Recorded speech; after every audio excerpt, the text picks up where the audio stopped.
Good evening, everybody. NBC4 is your local election headquarters. I'm Christine Varconi here in our NBC4i streaming center. And all eyes are on Ohio tonight as the very first presidential debate is happening very shortly here in just 15 minutes up in Cleveland at Case Western University. This evening, we are going to be talking ahead of time to two local political pundits, Mike Anadakis. He's Good the evening, president of everybody. Ohio Right to Life, is your as local well as election Derek headquarters. Clay. I'm He's the Christine president Varconi and here in our CEO of NBC4i New Visions streaming Group. center. Let me And get all myself eyes are muted on right here because I'm sure you're hearing an echo right now. All right. That's fixed. First technical difficulty of the evening has been fixed. All right, guys, like I said, getting underway here in 15 minutes. I want to start this evening by reading the tweets that President Donald Trump and Vice President Joe Biden sent out as they were arriving in Ohio. President Donald Trump, as you can see on your screen, tweeting out, just arrived in the great state of Ohio. Real polls have us leading by even more than in 2016, with Biden being against fracking, energy and jobs, and your Second Amendment. We should be in very good shape. Meantime, former Vice President Joe Biden tweeting out, it's debate night, so I've got my earpiece and performance enhancers ready. And he tweeted a picture of a pair of Apple earphones and some Jenny's ice cream there. Kind of a little bit of a jab. Gentlemen, can I get you guys to respond to those tweets? What are your thoughts on that? Because the president's one kind of surprised me, because all polls that I've seen, including the latest one that came out from Fox News, has the former vice president and the president is in nearly a dead tie, basically, at this point. Absolutely. So the Fox News poll that just came out had the vice president up by 5 points, and then the Quinnipiac poll had the vice president and the president virtually tied. So, you know, with President Trump, who won this state by about 8 points in 2016, you know, at this stage of the game, if he was really pulling ahead, he should be farther along in those polls. So I think tonight is going to be very critical for the president, because time after time he has, you know, put out that he's going to bring jobs back to Ohio, but we've lost jobs at a record number in this state. So this is Joe Biden, or Vice President Biden's, night to shine in Cleveland. Mike, what do you think? Well, I obviously take a different opinion than my good friend Derek Clay, but you know, I think what you're going to see tonight is a deep contrast between two men running for president of the United States. You have a president that's been on the job for about 48 months, and you have Joe Biden, who's been on the job for 47 years. I mean, he was elected to the Senate before I was born. So what has his body of work done? He keeps saying he's going to do all these things if he gets elected. He was the second most powerful person in the world for 8 years under Barack Obama, one heartbeat away from being the president. Why didn't he fix all those issues during those 8 years? Why didn't he fix them when he was a United States Senator? But now if we elect him, he's going to. It's just politics as usual. At the end of the day, President Trump has a record on what he's done for the American people over the past 4 years. And Ohioans, look, before COVID-19, we had the lowest unemployment rate in Ohio, low Black unemployment, low female unemployment. Entrepreneurship was booming in the state of Ohio, and COVID hit, and now we're rebuilding. So you're going to hear the president contrast his record and compare it to that of Joe Biden's tonight. It's going to paint two completely different pictures. So is Ohio still a swing state? What do you guys think? So the president, like you said, he won by a lot. The governor said today when he was asked, he says Ohio is still a swing state. What do you guys think? Do you think it'll be close, or do you think the president will win by a lot, or do you think Joe Biden will win by a lot? Well, first, absolutely, this state is a swing state, and that's evident because the first presidential debate is in our home state of Ohio, up in Cleveland. So that tells you that this state is very important to the electorate. My prediction is that the vice president is going to win Ohio. It's going to be by a slim margin, but I think that his approach is going to bring voters that didn't vote for Hillary Clinton in 2016. They're going to come over to the Democratic side and vote for Vice President Biden this time around. Well, I'd just like to point out one thing. This first debate was supposed to be at Notre Dame, and they canceled. So then they moved it to Cleveland, Ohio. So it wasn't the first choice. We were the second or third choice. But I don't believe Ohio is a swing state. Look how many times we elect a Republican governor, attorney general, secretary of state, state treasurer. Those are statewide elections. cycle after cycle, it's another Republican, another Republican. President Trump won, as you said, in 2016 by 8 points. Look, if Joe Biden is not campaigning in Ohio, which he's not, he hasn't been here since March. He's going to do a little train thing tomorrow, but they're not going door to door here. The Democrats they're doing zero door to door. We have thousands of Ohioans going door to door for President Trump. How can you make your case to Ohioans when you're not here? You're not campaigning. In 2016, when they did the postmortem on Hillary, they said she lost Wisconsin, Pennsylvania, Ohio, Michigan, because she never went there. She took them for granted. Well, Joe Biden's doing the same thing. He's not going to any of those states. Whether you blame it on COVID or not, he's not in those states. You can't beat an incumbent president. It's hard to beat an incumbent president. Not impossible, but hard, especially if you're not campaigning. That was actually kind of my next. We're in the middle of a pandemic, though. We're in the middle of a pandemic. You're not going to go door to door in the middle of a pandemic. Well, maybe Donald Trump will, because he seems to defy all of the rules that everybody else has to abide by. That was actually kind of my next question. So Joe Biden is going to be in Eastern Ohio tomorrow. Has he been here enough, Derek? What do you think? Ohio voters really like to be wined and dined, and we've seen the president and vice president here earlier this month. I think the vice president is being very smart about his time. He has not spent time necessarily physically in the state, but he's been around on digital ads, social media, what have you, and that's the smart way to do campaigning in this COVID-19 pandemic.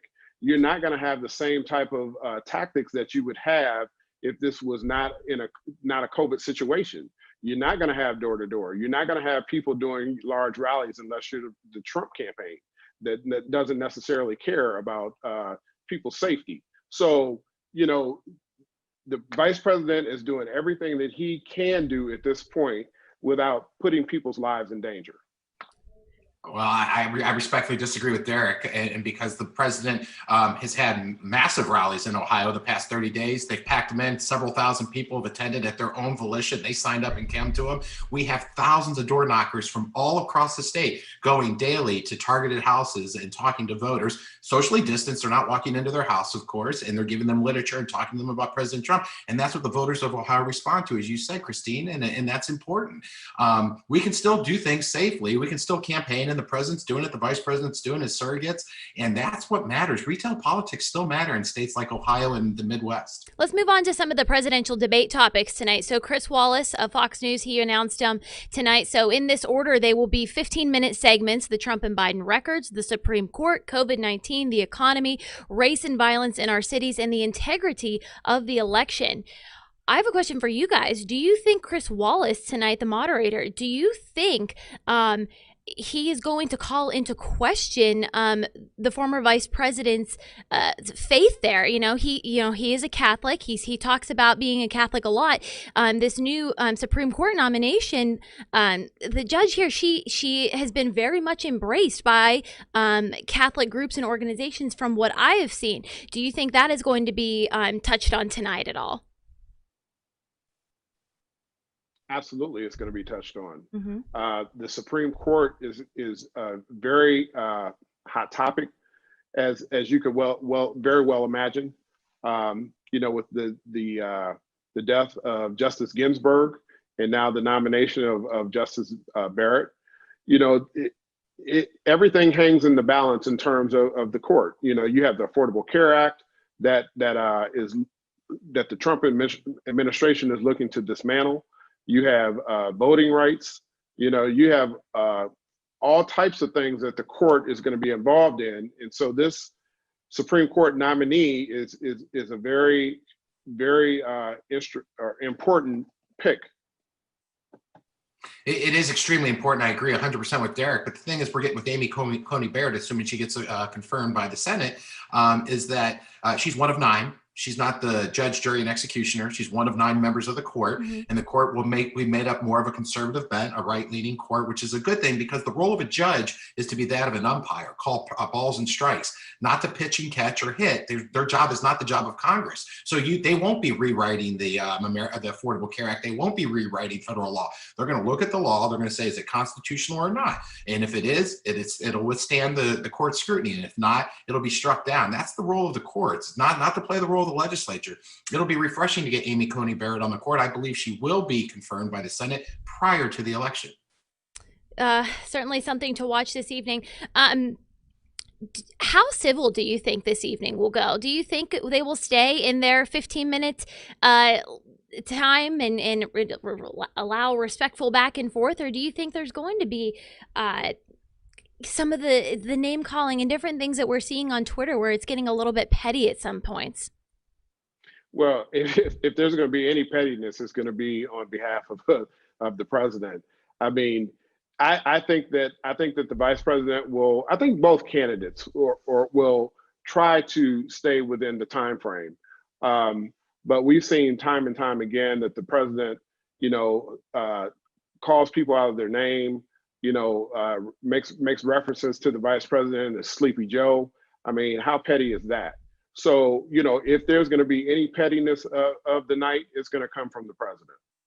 Well, look, they both have their proclivities and they both have their warts. And I think what the 100 million people, which I predict will probably turn in, the first debate is always the most watched one, and the viewership drops off. But I think you'll see some gloves coming off tonight early, and they'll be swinging at each other. I think they're going to both try to get under each other's skin to see the other melt down. Hopefully, maybe not. But I don't think it'll be just a civil, calm conversation between two grown adult men. I think they're going to go for the jugular tonight because most people are watching tonight, and early voting starts in about a week here in Ohio and other states. So this is the moment. I don't believe there's any undecided voters. I truly don't. I think there's unmotivated voters, and this might get people to be motivated because I don't know anyone that's sitting down going, Joe Biden or Donald Trump. You either love one and hate the other or vice versa. Oh, how long do you think it'll take until somebody mentions the New York Times report, the bombshell that kind of is spreading around? The president has denied it, that he paid $750 in income taxes. How long do you think that it'll take for that to come up? And what do you think the context, I guess, will be? How will it be brought up, I suppose? Derek? Well, I mean, your candidate is the one that paid $750 in taxes when most of the American people pay way more than that in taxes. Listen, we don't know all the issues that are surrounding that 750 tax bill. What I will say is that the president didn't pay any taxes for the last 10 to 11 to 18 years. So we don't know what's all in that audit. I mean, the IRS is going to have to figure all of that out. But it's not a good look for the president to be paying $750 in taxes when most Americans and Ohioans, for that matter, pay much more than that. Well, if you read the entire article, which I did, the entire article does say the president paid millions of dollars in taxes from 2000 to 2017. As a business owner, you're allowed to write off expenses. Derek, you and I are both small business owners, not like that. Well, I mean, I'm not at least, but when you have tax write-offs and deductions and business losses, you're able to get refunds on taxes you paid or offset taxes you paid. So that's where I believe the president is. He's paid millions in taxes, according to the New York Times article. Mm-hmm. It's in there. But what they do, what they insinuate, I should say, is that, well, he didn't pay any taxes after but they don't mention the fact that he had write-offs and deductions to offset his tax bill. Yes, but a number of those write-offs are consulting fees that went back to his went back to him. They were consulting fees, and they were written off as taxes. What do you tax write-offs? I know that I read the article as well, paid millions of dollars up into that point, but do you think that $750 do you think that's a sticking point? Do you think it's a kind of a thorn? Regardless, I know Mike, you said that you don't think anybody's minds will be changed at this point, but you don't think that would have any impact on Ohioans who pay lots and lots of money in taxes? Yeah, well, I do. You do. I know, Derek, yeah. I'm sure we all pay a lot more than that, but it's in the eye of the beholder. But at the end of the day, what the article did not say, claim, or allege is that he broke any federal tax laws. So he used the laws on the books that are there that Joe Biden voted on in the past 47 years that he was in Congress that he's put on the books. So there's a whole set of federal tax laws. The president used all of them to his advantage. Well, and that's why I said that's something that the IRS is going to have to figure Certainly. out. But at the end of the day, the president paid $750 in taxes. All right, gentlemen, we kind of have to end it here because the debate is starting. I do appreciate you being here with us, and I know you guys are going to be chatting with Colleen here shortly after the debate for our post-debate coverage, so make sure you guys tune in for that coming up at 11 o'clock on the broadcast side of things. Again, thank you guys so much for being here. Here's a live look inside Case Western University.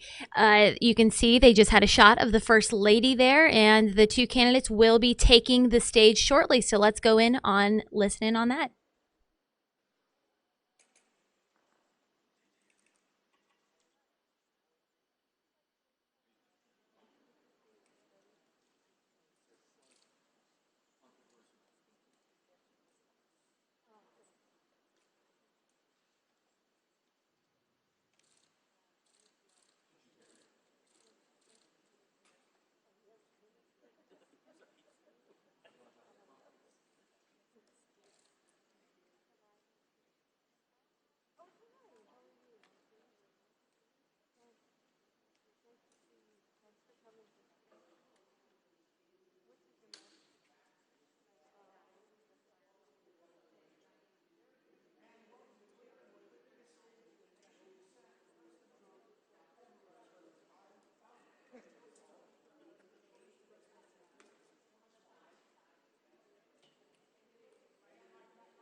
No.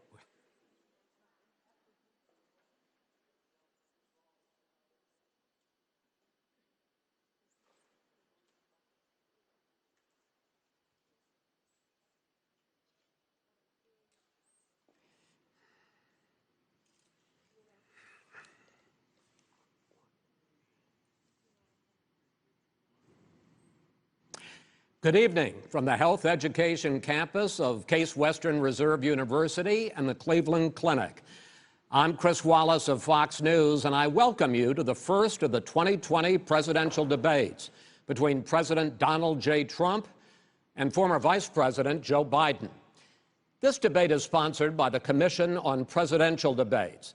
The commission has designed the format, 6 roughly 15-minute segments with 2-minute answers from each candidate to the first question, then open discussion for the rest of each segment. Both campaigns have agreed to these rules. For the record, I decided the topics and the questions in each topic. I can assure you, none of the questions has been shared with the commission or the two candidates. This debate is being conducted under health and safety protocols designed by the Cleveland Clinic, which is serving as the health security advisor to the commission for all 4 debates. As a precaution, both campaigns have agreed the candidates will not shake hands at the beginning of tonight's debate. The audience here in the hall has promised to remain silent. No cheers, no boos or other interruptions, so we, and more importantly you, can focus on what the candidates have to say. No noise except right now, as we welcome the Republican nominee, President Trump, and the Democratic nominee, Vice President Biden.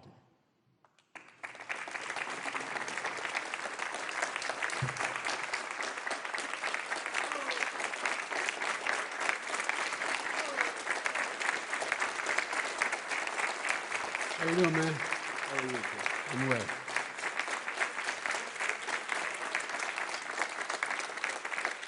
Gentlemen, a lot of people have been waiting for this night, so let's get going. Our first subject is the Supreme Court. President Trump, you nominated Amy Coney Barrett over the weekend to succeed the late Ruth Bader Ginsburg on the court. You say the Constitution is clear about your obligation and the Senate's to consider a nominee to the court. Vice President Biden, you say that this is an effort by the president and Republicans to jam through an appointment and what you call an abuse of power. My first question to both of you tonight, why are you right in the argument you make and your opponent wrong? And where do you think a Justice Barrett would take the court? President Trump, in this first segment, you go first, 2 minutes. Thank you very much, Chris. I will tell you very simply, we won the election. Elections have consequences. We have the Senate, we have the White House, and we have a phenomenal nominee, respected by all, top academic, good in every way, In fact, some of her biggest endorsers are very liberal people from Notre Dame and other places. So I think she's going to be fantastic. We have plenty of time. Even if we did it after the election itself. I have a lot of time after the election, as you know. So I think that she will be outstanding. She's going to be as good as anybody that has served on that court. We really feel that. We have a professor at Notre Dame, highly respected by all, said she's the single greatest student he's ever had. He's been a professor for a long time at a great school. And we won the election, and therefore we have the right to choose her. And very few people knowingly would say otherwise. And by the way, the Democrats, they wouldn't even think about not doing it. If they had, the only difference is they'd try and do it faster. There's no way they would give it up. They had Merrick Garland, but the problem is they didn't have the election, so they were stopped. And probably that would happen in reverse also. Definitely would happen in reverse. So we won the election, and we have the right to do it, Chris. President Trump, thank you. Same question to you, Vice President Biden. You have 2 minutes. Well, first of all, thank you for doing this, and looking forward to this, Mr. President. Thank you, Joe. The American people have a right to have a say in who the Supreme Court nominee is, and that say occurs when they vote for United States senators and when they vote for the President of the United States. They're not going to get that chance now because we're in the middle of an election already. The election has already started. Tens of thousands of people have already voted. And so the thing that should happen is we should wait. We should wait and see what the outcome of this election is, because that's the only way the American people get to express their view is by who they elect as president and who they elect as vice president. Now, what's at stake here is the president's made it clear he wants to get rid of the Affordable Care Act. He's been running on that, he ran on that, and he's been governing on that. He's in the Supreme Court right now trying to get rid of the Affordable Care Act, which will strip 20 million people from having insurance, health insurance now, if it goes into court. And the justice, and I have nothing, I'm not opposed to the justice, she seems like a very fine person. But she's written before she went on the bench, which is her right, that she thinks that the Affordable Care Act is not constitutional. The other thing that's on the court, and if it's struck down, what happens? Women's rights are fundamentally changed. Once again, a woman could be pay more money because she has a pre-existing condition of pregnancy. They were able to charge a woman more for the same exact procedure a man gets. And that ended when we, in fact, passed the Affordable Care Act. And there's 100 million people who have pre-existing conditions, and they'll be taken away as well. Those pre-existing conditions, the insurance companies are going to love this. And so it's just not appropriate to do this before this election. If he wins the election and the Senate is Democrat or Republican, then he goes forward. If not, we should wait until February. All right. There aren't 100 million people with pre-existing conditions. As far as the say is concerned, the people already had their say. Okay, Justice Ginsburg said very powerfully, very strongly, at some point, 10 years ago or so, she said a president and the Senate is elected for a period of time, but a president's elected for 4 years. We're not elected for 3 years. I'm not elected for 3 years.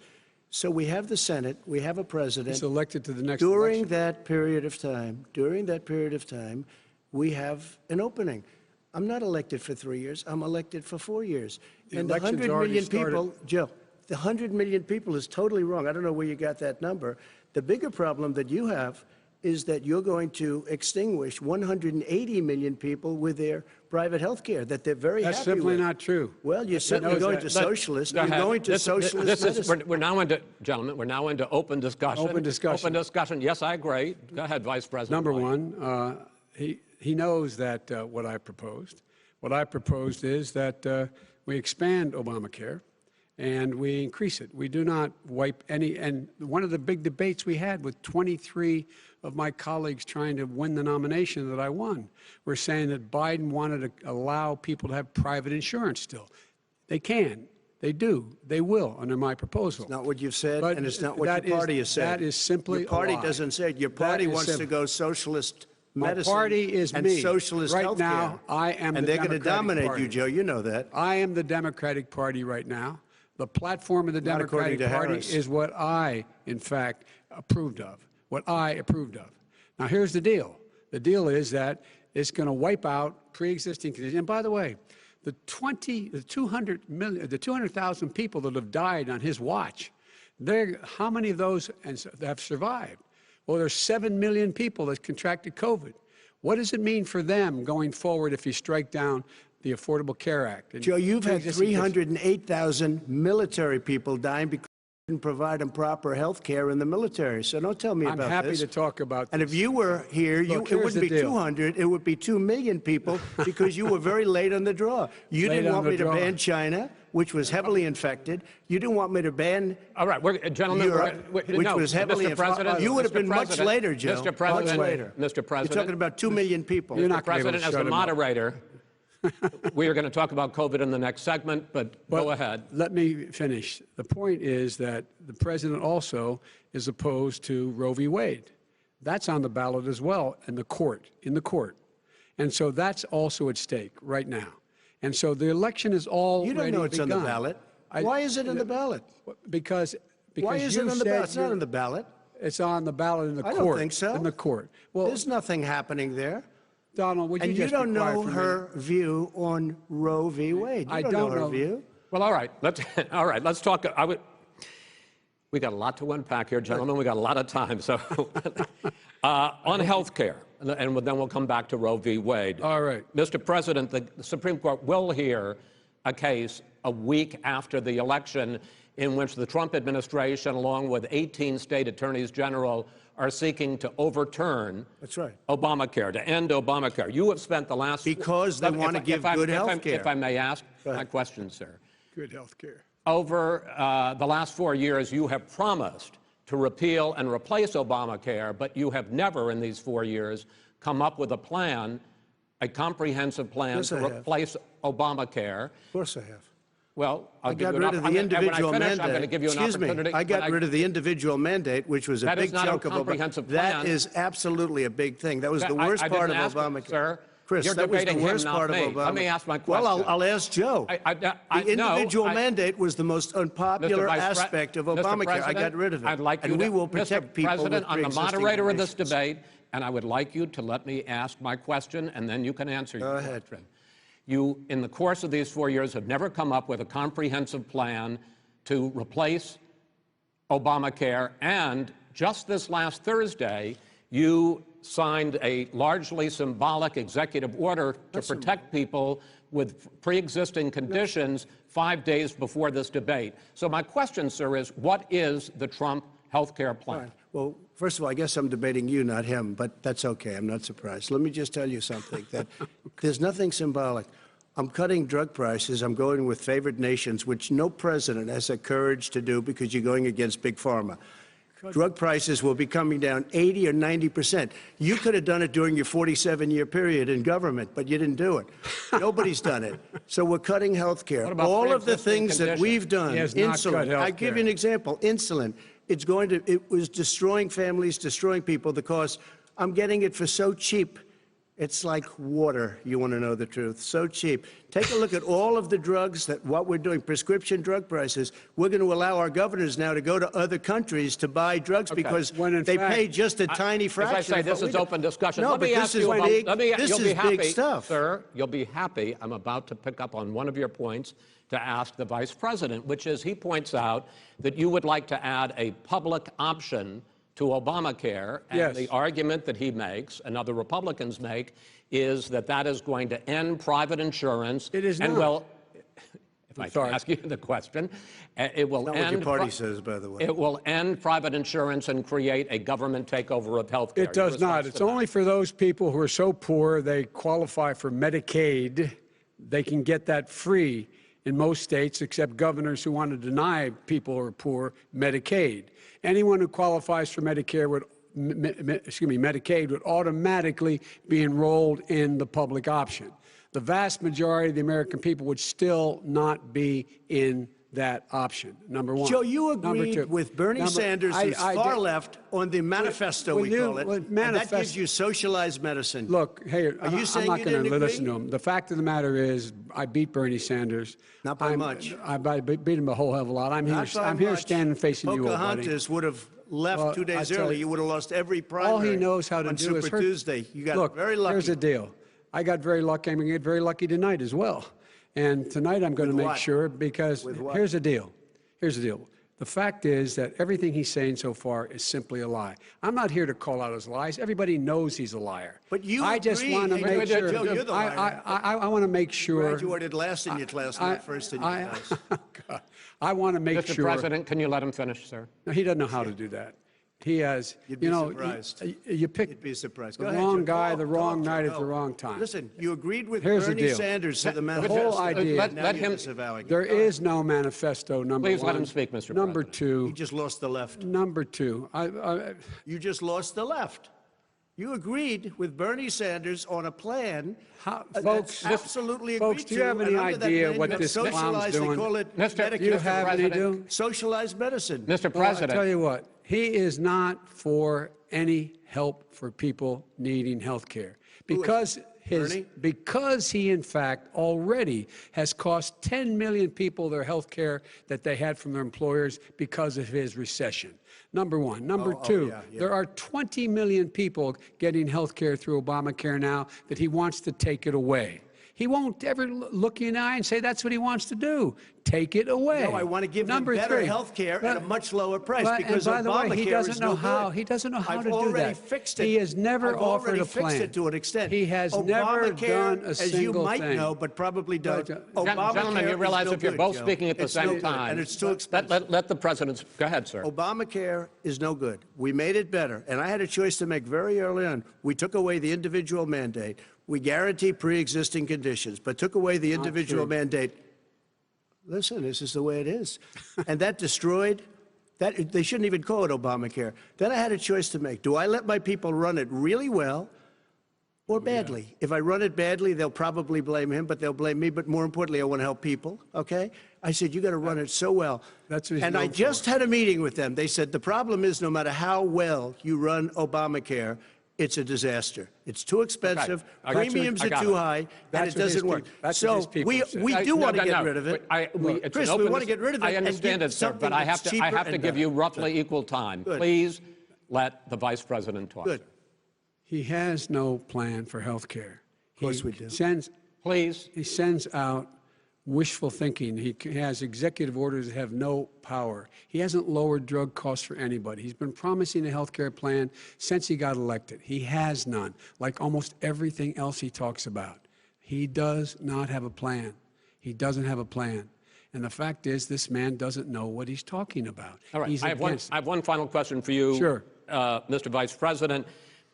If Senate Republicans, we were talking originally about the Supreme Court here, if Senate Republicans go ahead and confirm Justice Barrett, There has been talk about ending the filibuster or even packing the court, adding to the 9 justices there. You call this a distraction by the president, but in fact, it wasn't brought up by the president. It was brought up by some of your Democratic colleagues in the Congress. So my question to you is, you have refused in the past to talk about it. Are you willing to tell the American people tonight whether or not you will support either ending the filibuster or packing the court? Whatever position I take on that, that'll become the issue. The issue is the American people should speak. You should go out and vote. You're in voting now. Vote and let your senators know how strongly you feel. Vote now. Are you gonna pack the Make court? sure you, in fact, let people know He doesn't want you're a to answer the senator. question. I'm not going to answer the question Why because wouldn't you answer that because question? the question is the question Supreme Court justice, radical left. Will you shut up, man? Listen, who is on your list, Joe? This Who's is on your so list? Right, gentlemen, I think This we've is ended so this. He's going to pack the court. We have not going to give a list. We have ended this segment. We're going to move on to the second segment. That was really a productive segment, wasn't it? Keep yapping, man. The people understand, Joe. They sure 47 years you've done nothing. They understand. All right.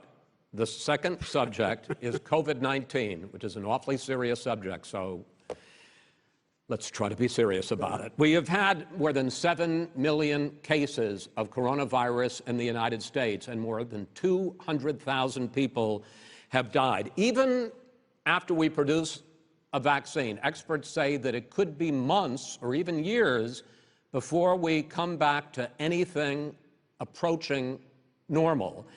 My question for both of you is, based on what you have said and done so far and what you have said you would do starting in 2021, why should the American people trust you more than your opponent to deal with this public health crisis going forward? In this case, the question goes to you first, sir. 2 minutes uninterrupted.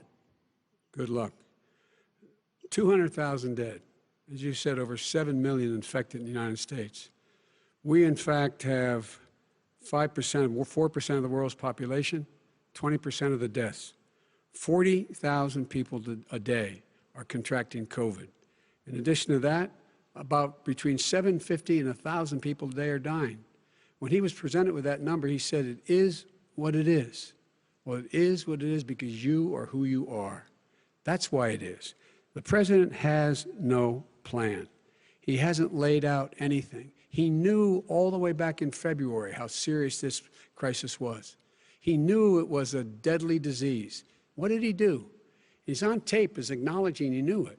He said he didn't tell us or give people a warning of it because he didn't want to panic the American people. You don't panic. He panicked. In addition to that, what did he do? He went in and we were insisting that the Chinese, the people we had on the ground in China should be able to go to Wuhan and determine for themselves how dangerous this was.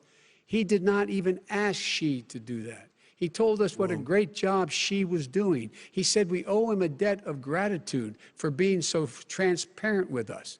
And what did he do then? He then did nothing. He waited and waited and waited. He still doesn't have a plan. I laid out back in March exactly what we should be doing. And I laid out again in July what we should be doing. We should be providing all the protective gear possible. We should be providing the money the House has passed in order to be able to go out and get people the help they need to keep their businesses open schools. It costs a lot of money. You should get out of your bunker and get out of the sand trap and get in your golf course and go in the Oval Office and bring together the Democrats and Republicans and fund what needs to be done now to save lives. So if we would have listened to you. You have 2 minutes, sir.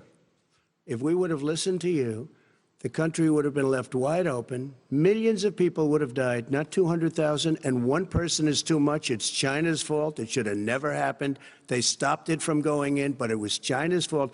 And by the way, when you talk about numbers, you don't know how many people died in China. You don't know how many people died in Russia. You don't know how many people died in India. They don't exactly give you a straight count, just so you understand. But if you look at what we've done, I closed it, and you said he's xenophobic. He's a racist, and he's xenophobic because you didn't think I should have closed our country. Wait a minute. It says 2 minutes. You didn't think we should have closed our country because you thought it was terrible. You wouldn't have closed it for another 2 months. By my doing it early, in fact, Dr. Fauci said, President Trump saved thousands of lives. Many of your Democrat governors said, President Trump did a phenomenal job. We worked with the governor. Oh, really? Go take a look. The governors said I did a phenomenal job. Most of them said that. In fact, people that would not be necessarily on my side said that. President Trump did a phenomenal job. We did. We got the gowns. We got the masks. We made the ventilators. You wouldn't have made ventilators. And now we're weeks away from a vaccine. We're doing therapeutics already. Fewer people are dying when they get sick. Far fewer people are dying. We've done a great job. The only thing I haven't done a good job, and that's because of the fake news. No matter what you say to them, they give you bad press on it. It's just fake news. They give you good press. They give me bad press because that's the way it is, unfortunately. But let me just tell you something. I don't care. I've gotten used to it. But I'll tell you, Joe, you could never have done the job that we did. You don't have it in your blood. You could have never done that job. I know how to do the job. I know how to get the job Well, you done. didn't do very well in swine flu. H1N1, you were a disaster. Your own chief of staff said you were a disaster. 14,000 people died, not 200,000. There was no economic recession. Sir, you made a There was no lethal recession. disease, You made a by the point. Let him answer. And there was we didn't shut down the economy. This is his economy he's shut down. The reason it's shut down is because, look, you folks at home, how many of you got up this morning and had an empty chair at the kitchen table because someone died of COVID? How many of you were in a situation where you lost your mom or dad and you couldn't even speak to them? You had a nurse holding a phone up so you could, in fact, say goodbye. You would have lost far more people. Far more people.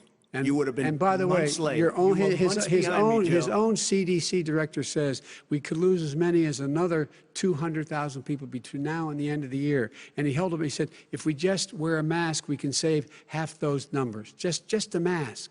And by the way, in terms of the whole notion of a vaccine, we're for a vaccine, but I don't trust him at all, nor do you. I know you don't. What we trust is a scientist. You don't we trust Dr. Johnson Fauci. Johnson, Pfizer? Okay, by the way, gentlemen, let me move on to questions about the future, because you both have touched on two of the questions I'm going to ask.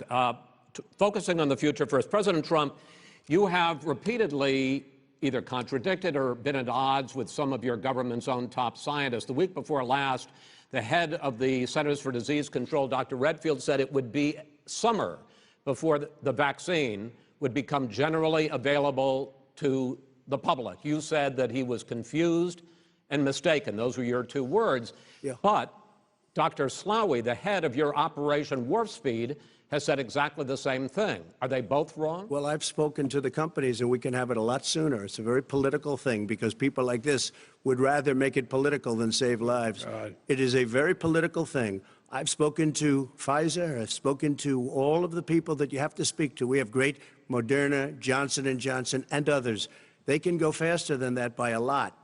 Become very political because the left, or I don't know if I call them left, I don't know what I call them. So you're suggesting that the head of your Operation Warp Speed, Dr. Slaoui? I disagree with him. Yeah, no, I disagree with both of them. And he didn't say that. He said it could be there, but it could also be much sooner. I had him in my office 2 days ago. He talked about the summer, sir, before it's generally available, just like He Dr. said it's Redfield. a possibility that we'll have the answer before November 1st. It could also be after that. When it's generally available. Well, we're going to deliver it right away. We have the military all set up. Logistically, they're all set up. We have our military that delivers soldiers, and they can do 200,000 a day. They're going to be delivering. This is the same man It's who all told set you up. by Easter this would be gone away. By the warm weather, it'd be gone. Miraculous, like a miracle. And by the way, maybe you could inject some bleach in your arm, and that would take care of it. This is the same man. That was said sarcastically, you know that. That was said sarcastically. And so here's the deal. This man is talking about a vaccine. Every serious company is talking about maybe having a vaccine done by the end of the year. But the distribution of that vaccine will not occur until sometime beginning or the middle of next year to get it out, if we get the vaccine. And pray God we will. Pray God we will. Mr. Vice President, I want to pick up, though. You'll have the vaccine sooner. I want to pick up on this question, though. You say the public can trust the scientists, but they can't trust President Trump. In fact, you said that again tonight. Your running mate, Senator Harris, goes further, saying the public health experts, quote, will be muzzled, will be suppressed. Given the fact that polls already show that people are concerned about the vaccine and are reluctant to take it, are you and your running mate, Senator Harris, contributing to that fear? No more than the question you just asked him. You pointed out. He puts pressure. and disagrees with his own scientists. But you're saying you can't, or Senator And Harris is saying you can't trust the scientists. No, you can trust the scientists. She didn't say that. You can't trust She said the public health experts, quote, will be muzzled, will be suppressed. Well, that's what he's going to try to do. But there's millions of scientists, there's thousands of scientists out there, like here at this great hospital, that don't work for him. Their job doesn't depend on him. That's not, they're the people, and by the way. I spoke to the scientists that are in charge. By the way. They will have the vaccine very soon. Let him finish. Do you believe for a moment what he's telling you in light of all the lies he's told you about the whole issue relating to COVID? He still hasn't even acknowledged that he knew this was happening, knew how dangerous it was going to be back in February, and he didn't even tell you. He's on record as saying it. He panicked or he just looked at the stock market, one of the two, because guess what?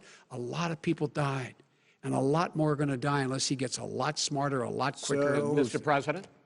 Did you use the word smart? So you said you went to Delaware State, but you forgot the name of your college. You didn't go to Delaware State. You graduated either the lowest or almost the lowest in your class. Don't ever use the word smart with me. Don't ever use that word. Oh, give me a break. Because you know what? There's nothing smart about you, Joe. 47 years, you've done nothing. Let's have this debate. And if you would have had, let me just tell you something, Joe. No, if you would have had the charge of what I was put through, I had to close the greatest economy in the history of our country. And by the way, now it's being built again. See, and We're it's going to going get up to the fast. economy in the next segment, sir. Okay. It's going up fast. Okay. When It it comes to how the virus has been handled so far, the two of you have taken very different approaches, and this is going to affect how the virus is handled going forward by whichever of you ends up becoming the next president. I want to quickly go through several of those. Reopenings. Vice President Biden, you have been much more reluctant than President Trump about reopening the economy and schools. Why, sir? Because he doesn't have a plan. If I were running, I'd know what the plan is. You've got to provide these businesses the ability to have the money to be able to reopen with the PPE as well as with the sanitation they need. You have to provide Tell that them to Nancy plastic. Pelosi. Well, he's just shush for a minute. Tell it to Nancy Pelosi. And Schumer, by the Brian way, Chuck. Nancy Pelosi and Schumer, they have a plan. He won't even meet with them. The Republicans won't meet with the Senate. And he sits on his golf course. And I mean, literally, think about it. You probably play more than I do, Joe. What about this question of reopenings and the fact? Well, he wants to shut down this country, and I want to keep it open. And we did a great thing by shutting it down. Wait a minute, Joe. Let me shut you down for a second, Joe, just for 1 second. He wants to shut down the country. We just went through it. We had to because we didn't know anything about the disease. Now we found that elderly people with heart problems and diabetes and different problems are very, very vulnerable. We learned a lot. Young children aren't. Even younger people aren't. We've learned a lot. But he wants to shut it down. More people will be hurt by continuing. If you look at Pennsylvania, if you look at certain states that have been shut down, they have Democrat governors all. One of the reasons they're shut down is because they want to keep it shut down until after the election on November 3rd. I want to move on to another because subject. it's a I want to move political on to another I gotta subject. respond. But those states are not doing well that are shut down Which is right gotta now. respond to that. President shut down Trump, the you whole have country. begun to increasingly question the effectiveness of masks as a disease preventer. And in fact, recently you have cited the issue of waiters touching their masks and touching plates. Are you questioning No, I think the masks efficacy are okay. of You have masks? to understand, if you look, I mean, I have a mask right here. I put a mask on, when I think I need it. Tonight, as an example, everybody's had a test, and you've had social distancing and all of the things that you have to. But I Just wear like your masks rallies. when needed. When needed, I wear masks. Okay, let me ask. I don't wear masks like him. Every time you see him, he's got a mask. He could be speaking 200 feet away from it. He shows up with the biggest mask I've ever seen. I will say this. Vice President Biden, go ahead, sir. Look, the way to open businesses is give them the wherewithal to be able to open.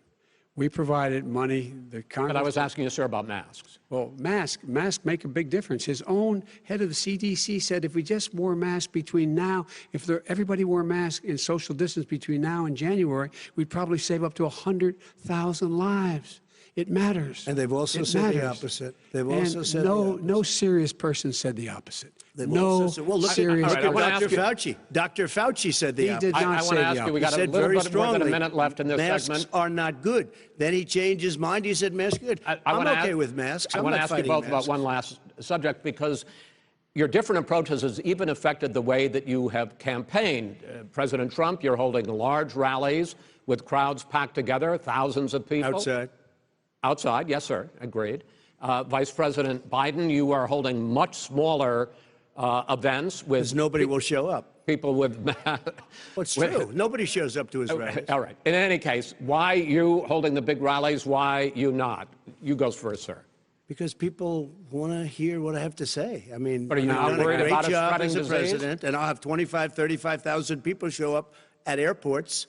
We use airports. Are you and not worried hangars, about and we the have a disease lot of issues, people. sir? Well, so far we have had no problem whatsoever. It's outside. That's a big difference, according to the experts. And we do them outside. We have tremendous crowds, as you see. I mean, and literally on 24 hours' notice. And Joe does the circles and has 3 people someplace. Okay. By the way, did you see sir. one of the last big rallies he had? And a reporter came up to him to ask him a question. He said, no, stand back. Put on your mask. Put on a mask. Have you been tested? I'm way far away from those other people. That's what he said. I can't. I'm going to be okay. He's not worried about you. He's not worried about the people out there breathing in one another. We've had no negative cheek to effect. jowl. No negative effect. We've Come had on. no negative effect. And we've had 35, 40,000 All right. people you want at these rallies. Just Yes. quickly finish up, because I want to move on to our next. Yes, I would. He's been totally irresponsible the way in which he has handled the social distancing and people wearing masks, basically encouraged them not to.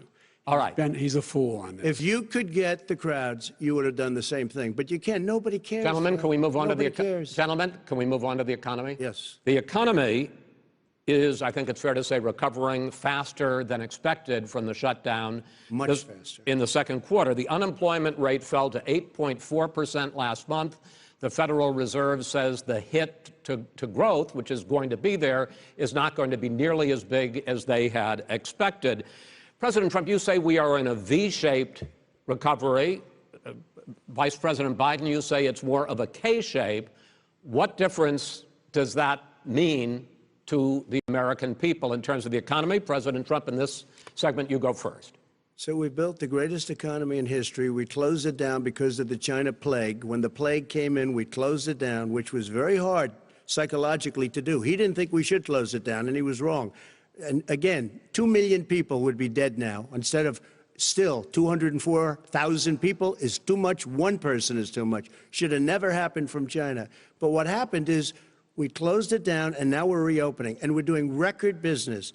We had 10.4 million people in a 4-month period that we've put back into the workforce. That's a record the likes of which nobody's ever seen before. And he wants to close down he will shut it down again. He will destroy this country. You know, a lot of people, between drugs and alcohol and depression, when you start shutting it down, you take a look at what's happening at some of your Democrat-run states where they have these tough shutdowns. And I'm telling you, it's because they don't want to open it. One of them came out last week. You saw that.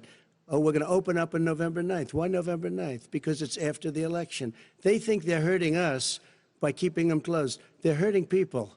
People know what to do. They can social distance. They can wash their hands. They can wear masks. They can do whatever they want. But they got to open these states up. When you look at North Carolina, when you look, and these governors are under siege, Pennsylvania, Michigan, and a couple of others, you got to open these states up. It's not fair. You're talking about almost, it's like being in prison. And you look at what's going on with divorce, look at what's going on with alcoholism and drugs. It's a very, very sad thing. And he'll close down the whole country. This guy will close down the whole country and destroy our country. Our country is coming back incredibly well, setting records as it does it. We don't need somebody to come in and say, let's shut it down. All right. Your 2 minutes, sir. We're now moved to you. As I said, posing the question, the president says it's a V-shaped recovery. You say it's a K-shaped recovery. What's the difference? The difference is millionaires and billionaires like him in the middle of the COVID crisis have done very well. Billionaires have made another $300 billion because of his profligate tax proposal, and he only focused on the market. But you folks at home, You folks living in Scranton and Claymont and all the small towns and working class towns in America, how well are you doing? This guy paid a total of $750 in taxes. Sir, wait, no, sir, it's just wrong yeah, I understand. You've agreed to the 2 minutes, so please let him have it. Do I get my time back? The fact is that he has, in fact, worked on this in a way that he's going to be the first president of the United States to leave office having fewer jobs in his administration than when he became president. Fewer jobs than when he became president. First one in American history. Secondly, the people who have lost their jobs are those people who have been on the front lines, those people who have been saving our lives, those people who have been out there dying, people who've been putting themselves in the way to make sure that we could all try to make it. And the idea that he is insisting that we go forward and open when you have almost half the states in America with a significant increase in COVID deaths and COVID cases in the United States of America. And he wants to open it up more. Why does he want to open it up? Why doesn't he take care of the American? You can't fix the economy until you fix the COVID crisis. And he has no intention of doing anything about making it better for you all at home in terms of your health and your safety. Schools, why aren't schools open? Because it costs a lot of money to open them safely. You know, they were going to give, his administration was going to give the teachers and school students masks. And then they decided, no, couldn't do that because it's not a national emergency. Not a national emergency. They've done nothing to help small businesses. Nothing. They're closing. 1 in 6 is now gone. He ought to get on the job and take care of the needs of the American people so we can open safely. All right. Your time is up, sir. Well, we are going to get to... I have to respond to that. Well, you both had 2 minutes, sir. Excuse me, he made a statement. So did you. People want their schools, people want their schools open. They don't want to be shut down. They don't want their state shut down. They want their restaurants. I look at New York. It's so sad what's happening in New York. It's almost like a ghost town. And I'm not sure it can ever recover what they've done in New York. People want their places open. They want to get back to their lives. They'll be careful, but their schools open. I'm the one that brought back football. By the way, I brought back Big Ten football. It was me, and I'm very happy to do it. And people of Ohio are very proud of me. And you know how I found out? When he took Gentlemen, we're going to get to your economic plans going forward in a moment. But first, Mr. President, as you well know, there's a new report that in 2016, the year you were elected president, and 2017, your first year as president, that you paid $750 a year in federal income tax each of those years. I know that you pay a lot of other taxes, but I'm asking you the specific question. Is it true that you paid $750 in federal income taxes each of those 2 years? I paid millions of dollars in taxes, millions of dollars of income tax. And let me just tell you, there was a story in one of the papers. Show us your tax returns. $38 million 1 year. I paid $27 million. Show us your tax returns. I went... you'll see it as soon as it's finished. You'll see it. You know, if you want to go to the Board of Elections. There's a 118-page or so report that says everything I have, every bank I have, I'm totally under-leveraged because the assets are extremely good, and we have a very, I built a great company. I'm asking you a specific question, which is... let me tell you... I understand all of that. I understand all of that. No, Mr. President, go ahead. I'm asking you a question. Will you tell us how much you paid in federal income taxes in 2016 and 2017? Millions of dollars. You paid millions of dollars? Millions of dollars, So yes. not 750? Millions of dollars, and you'll get to see it. And you'll get to see it. But let me just tell you, Chris, let me just tell you something, that it was the tax laws. I don't want to pay tax. Before I came here, I was a private developer. I was a private business people. Like every other private person, unless they're stupid, they go through the laws, and that's what it is. He passed a tax bill that gave us all these privileges for depreciation and for tax credits. We build a building and we get tax credits, like the hotel on Pennsylvania Avenue. You get a massive, which, by the way, was given to me by the Obama administration, if you can believe that. Now, the man got fired right after that happened. But Vice President Biden, you want to respond? Yeah, I do want to respond. Look, the tax code that made him put him in a position that he pays less tax than a school teacher makes on the money a school teacher makes is because of him he says he's smart because he can take advantage of the tax code. And he does take advantage of the tax code. That's why I'm going to eliminate the Trump tax cuts. And I'm going to eliminate those tax cuts. and make sure that we invest in the people who, in fact, need the help.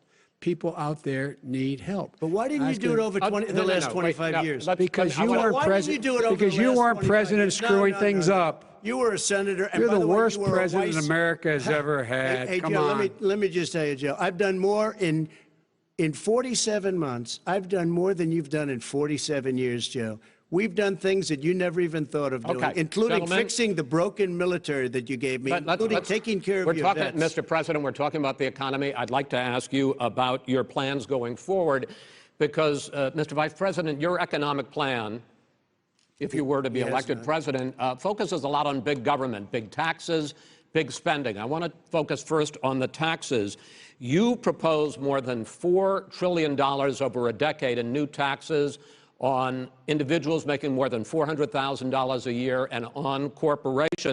President Trump says that that kind of an increase in taxes is going to hurt the economy as it's just coming out of a recession. Well, just take a look at what the analysis done by Wall Street firms. Points out that my economic plan would create 7 million more jobs than his in 4 years, number one. And number two, it would create an additional $1 trillion in economic growth, because it would be about buying American. That we're going to make this federal government spend $600 billion a year on everything from ships to steel to buildings and the like. And under my proposal, we're going to make sure that every penny of that has to be made by a company But respectfully, in America. sir, I'm talking about taxes, not spending. By the way, I'm going to eliminate a significant number of the tax. I'm going to make the corporate tax 28%. It shouldn't be 21%. You have 91 companies, in the Fortune 500 who don't pay a single penny in tax, making billions of dollars. Why didn't you do it before when you were vice president with Obama? Because you, in fact, passed that. That was your tax proposal. I got it done. And you know what happened? Yeah, you got it done. Our economy boomed like it's never boomed. The economy is busted. Let me finish. Mr. President, let me pick up on that. You would continue your free market approach, lower taxes, more deregulation, correct? Not lower taxes for American people. Excuse me. But in Obama's, you talk about the economy booming, it turns out that in Obama's final 3 years as president, more jobs were created, 1.5 million more jobs than in the first 3 years of your presidency. They had the slowest recovery economic recovery since 1929. It was the slowest recovery. Also, they took over something that was down here. All you had to do is turn on the lights and you pick up a lot. But they had the slowest economic recovery since 1929. Let me tell you about the stock market. When the stock market goes up, that means jobs. It also means 401ks. If you got in, if you ever became president with your ideas, you want to terminate my taxes, I'll tell you what, you'll lose half of the companies that have poured in here will leave, and plenty of companies that are already here, they'll leave for other places. They will leave, and you will have a depression, the likes of which you've never seen. Look, we inherited the worst recession short of a depression in American history. I was asked to bring it back. We were able to have an economic recovery that created the jobs you're talking about. We handed him a booming economy. He blew it. It wasn't booming. Blew it. He blew it. It wasn't booming. It was the weakest recovery since 1929. Is it fair to say he blew it when fact, when there was record low unemployment before COVID? Yeah, but because what he did, even before COVID, manufacturing went in the hole. Manufacturing went in the hole. Excuse me, Chris. Wait. Number two. Chris. Number three. They said it would take. No, you're on number two. No. Chris. They said it would take a miracle to bring back manufacturing. I brought back 700,000 jobs. They brought back nothing. They gave up on manufacturing. Part of my standard fare. I'm the guy that brought back the automobile industry. All right, let him. We brought back. I was asked to bring back Chrysler and General Motors. We brought them back right here in the state of Ohio and Michigan. He blew it. They're gone. He blew it. And in fact, they're going. Ohio had the best year it's ever had last year. Michigan had the best year they've ever had. That is not true. Many car companies came in from Germany, from Japan, went to Michigan, went to Ohio. They're not having. And they didn't come in with you. Mr. Vice President, go ahead. And so you take a look at what he's actually done. He's done very little. His trade deals are the same way. He talks about these great trade deals. You know, he talks about the art of the deal. China's perfected the art of the steal. We have a higher deficit with China now than we did before. We have the highest trade deficit China with ate Mexico. your lunch, down All right, gentlemen, 18%. China ate your lunch, Joe, and no wonder your son goes in and he takes out billions of dollars, to manage. He makes millions of dollars. And also, Simply while we're not at it, true. why is it, just out of curiosity, the mayor of Moscow's wife gave your son $3.5 million. What did he do to deserve it? What did he do with Burisma to deserve $183,000? None of that is true. Let him answer. None of that is true. Oh, really? He didn't get No, $3.5 million? Mr. President, It's Mr. totally- President, please. Totally ask a question. discredited. Totally discredited. And by the way, Well, wait, he didn't get No, no. $3.5 million, Joe? Mr. Vice, He got Mr. $3.5 President, million. it is not true. Oh, really? Mr. Oh. President, But, it's an open discussion, please. Now, It's a fact. Well, It you is have not a raised an fact. issue. Let the been Vice totally President answer. discredited. Did There was a Burisma pay him report. $183,000 a month with no experience in energy? Mr. Look, President, no job. my son did nothing wrong at Burisma. I think he did. and Mr. the only guy President, that let did him something- answer. He doesn't want to let me answer because he knows I have the truth. His position has been totally, thoroughly discredited. who? And The media? By everybody. Well, by the media, by our because they refuse to allies, by talk the about it World because they're Bank, embarrassed. by everyone has discredited. Matter of fact, even the people President, who please stop. testified under oath. So let me under ask you oath, this, under- Joe. under No, oath. go ahead, Mr. I'm listening to Even you. the people under. He got $3.5 million from testified- Moscow. He testified under oath, and his administration said, "I did my job and I did it very well. Oh, I really? did it I'd like to honorably." know who they are. Well, I'll give you the list I'll of the fire people who them. testified. No, go ahead, sir. Sure, you've already fired most of them because they did a Some good because job. some people don't well, do a good here's job.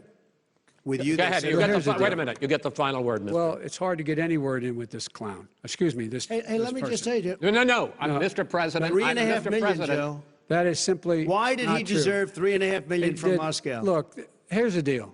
We want to talk about families and ethics. I don't want to do that.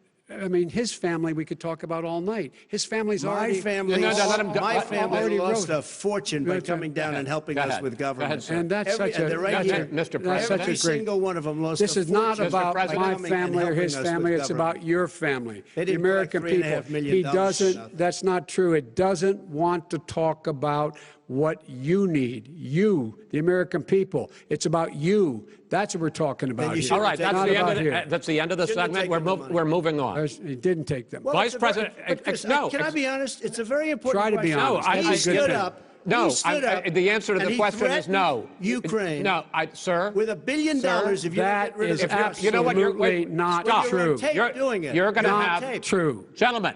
Is- I hate to raise Chris, my voice, he's but on it seems tape. to be, why should I be different than the two of you? So here's the Got a deal. good point. We have 6 segments. We have ended that segment. We're going to go to the next segment. In that segment, you each are going to have 2 uninterrupted moments. In those 2 uninterrupted minutes, Mr. President, you can say anything you want. I'm going to ask a question about race, but if you want to answer about something else, go ahead. But I think that the country would be better served if we allowed both people to speak with fewer interruptions. I'm appealing to you, sir, to do that. Well, and him too. Well, frankly, you've been doing more interrupting Well, that's than all he right, has. but he does plenty. Well, less than, sir, less there's than. plenty. No, less than you have. Let's please continue on. The issue of race. Vice President Biden, you say that President Trump's response to the violence in Charlottesville 3 years ago, when he talked about very fine people on both sides, was what directly led you to launch this run for president. Oh, yeah, sure. President Trump, you have often said that you believe you have done more for black Americans than any president, with the possible exception of Abraham Lincoln. My question for the two of you is, why should voters trust you rather than your opponent to deal with the race issues facing this country over the next 4 years? Vice President Biden, you go first. It's about equity and equality. It's about decency. It's about the Constitution. And we have never walked away from trying to require equity for everyone, equality for the whole of America. But we've never accomplished it. But we've never walked away from it like he has done. It is true. The reason I got in the race is when those people, close your eyes, remember what those people look like coming out of the fields carrying torches, their veins bulging, just spewing anti-Semitic bile, and accompanied by the Ku Klux Klan. A young woman got killed. And they asked the president what he thought. He said there were very fine people on both sides. No president's ever said anything like that. It is whose now, sir. Second point I'd make to you is that when Floyd was killed, when Mr. Floyd was killed, there was a peaceful protest in front of the White House. What did he do? He came out of his bunker, had the military use tear gas on him so he could walk across to a church and hold up a Bible. And then what happened after that? The bishop of that very church said that it was a disgrace. The general who was with him said all he ever wants to do is divide people, not unite people at all. This is a president who has used everything as a dog whistle to try to generate racist hatred, racist division. This is a man who, in fact, you talk about helping African Americans. 1 in 1,000 African Americans has been killed because of the coronavirus. And if he doesn't do something quickly, by the end of the year, 1 in 500 will have been killed. 1 in 500 African Americans. This man is a savior of African Americans. This man cares at all. This man's done virtually nothing. Look, the fact is that you have to look at what he talks about. You have to look at what he did. And what he did has been disastrous for the African American community. So, President Trump, you have 2 minutes. Why should Americans trust you over your opponent to deal with racism? he did a crime bill, 1994, where you call them super predators, African Americans, the super predators, and they've never forgotten it. They've never forgotten it, Joe. No, sir, it's his 2 minutes. So you did that, and they call you a super predator, and I'm letting people out of jail now that you have treated the African American population community, you have treated the black community about as bad as anybody in this country. You did the 1990, and that's why, if you look at the polls, I'm doing better than any Republican has done in a long time, because they saw what you did. You call them super predators, and you've called them worse than that, because you look back at your testimony over the years, you've called them a lot worse than that. As far as the church is concerned, and as far as the generals are concerned, we just got the support of 250 military leaders and generals, total support. Law enforcement, almost every law enforcement group in the United States. I have Florida, I have Texas, I have Ohio, I have Portland. The sheriff just came out today and he said, I support President Trump. I don't think you have any law enforcement. You can't even say the word law enforcement, because if you say those words, you're going to lose all of your radical left supporters. And why aren't you saying those words, Joe? Why don't you say the words law enforcement? Because you know what? If they called us in Portland, we would put out that fire in a half an hour, but they won't do it because they're run by radical left Democrats. If you look at Chicago, if you look at any place you want to look, Seattle, they heard we were coming in the following day, and they put up their hands, and we got back Seattle. Minneapolis, we got it back, Joe, because we believe in law and order, but you don't. The top 10 cities and just about the top 40 cities are run by Democrats and, in many cases, radical left. And they've got you wrapped around their finger, Joe, to a point where you don't want to say anything about law and order. And I'll tell you what, the people of this country want and demand law and order, and you're afraid to even say it. All right. I want to return to the question of race. Vice President Biden, after the grand jury in the Breonna Taylor case decided not to charge any of the police with homicide, you said it raises the question, quote, whether justice could be equally applied in America. Do you believe that there is a separate but unequal system of justice for blacks in this country? Yes, there is. There's systemic injustice in this country, in education and work and in law enforcement and the way in which it's enforced. But look, the vast majority of police officers are good, decent, honorable men and women. They risk their lives every day to take care of us. But there are some bad apples. And when they occur, when they find them, they have to be sorted out. They have to be held accountable. They have to be held accountable. And what I'm going to do as President of the United States is call together an entire group of people at the White House, well, everything from the civil rights groups to the police officers, to the police chiefs, and we're going to work this out. We're going to work this out so we change the way in which we have more transparency in when these things happen. These cops aren't happy to see what happened to George Floyd. These cops aren't happy to see what happened to Breonna Taylor. Most don't like it.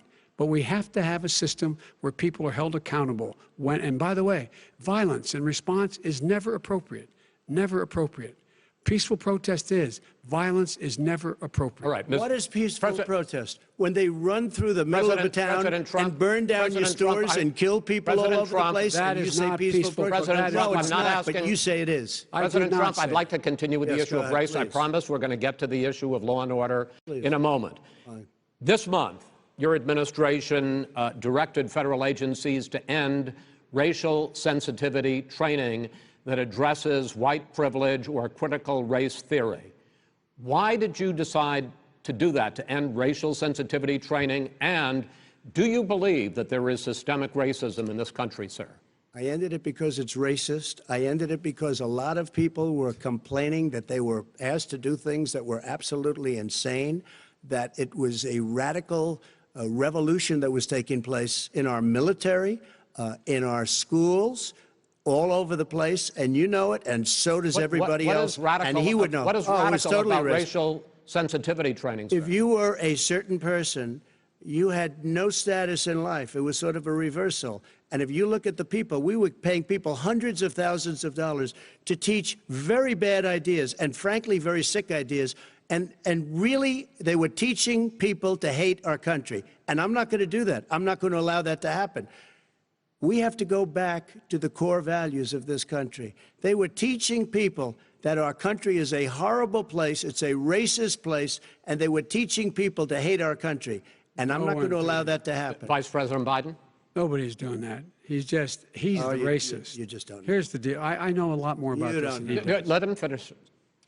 The fact is that there is racial insensitivity. People have to be made aware of what other people feel like, what insults them, what is demeaning to them.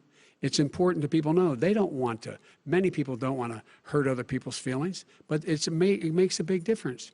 It makes a gigantic difference in the way a child is able to grow up and have a sense of self-esteem. It's a little bit like how this guy and his friends look down on so many people. They look down their nose on people like Irish Catholics like me and grew up in Scranton. They look down on people who don't have money. They look down on people who are of a different faith. They look down on people who are a different color.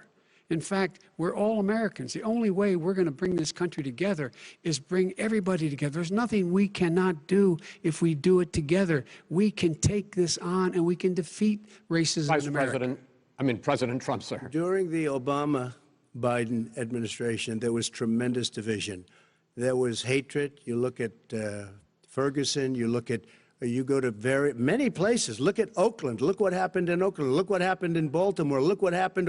Frankly, it was more violent than what I'm even seeing now. Oh, my but Lord. the reason is that ridiculous. the Democrats that run these cities don't want to talk like you about law and order. Violent and you crime, still haven't mentioned. violent Are you in crime. favor of law and order? I'm in favor of law. You follow it. Are you in favor of law and order? Go yes, ahead, I'm say in it. favor. You Everybody's asked a in favor question, of let him finish. Law and order. lose his Law left. and order. Let him answer. Law and order with justice, where people get treated fairly. Okay. And the fact of the matter is, violent crime went down 15% in our administration. All right. It's gone up on his watch. Went down much more in ours. All right, we're now. Mr. President, you're going to. Mr. President, every record in the Mr. book. President, you're going to be very happy because we're now going to talk about law and order. Places we had trouble were Democratic-run cities. That's exactly my question. Democratic. There has been a dramatic increase in homicides in America this summer, particularly, and you often blame that on Democratic mayors and Democratic governors, but in fact, there have been equivalent spikes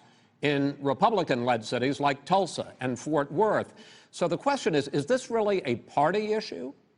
I think it's a party issue. You can bring in a couple of examples, but if you look at Chicago, what's going on in Chicago, where 53 people were shot and 8 died, shot. If you look at New York, where it's going up like nobody's ever seen anything, the numbers are going up 100, 150, 200%. crime. Republican It is cities. crazy what's going on.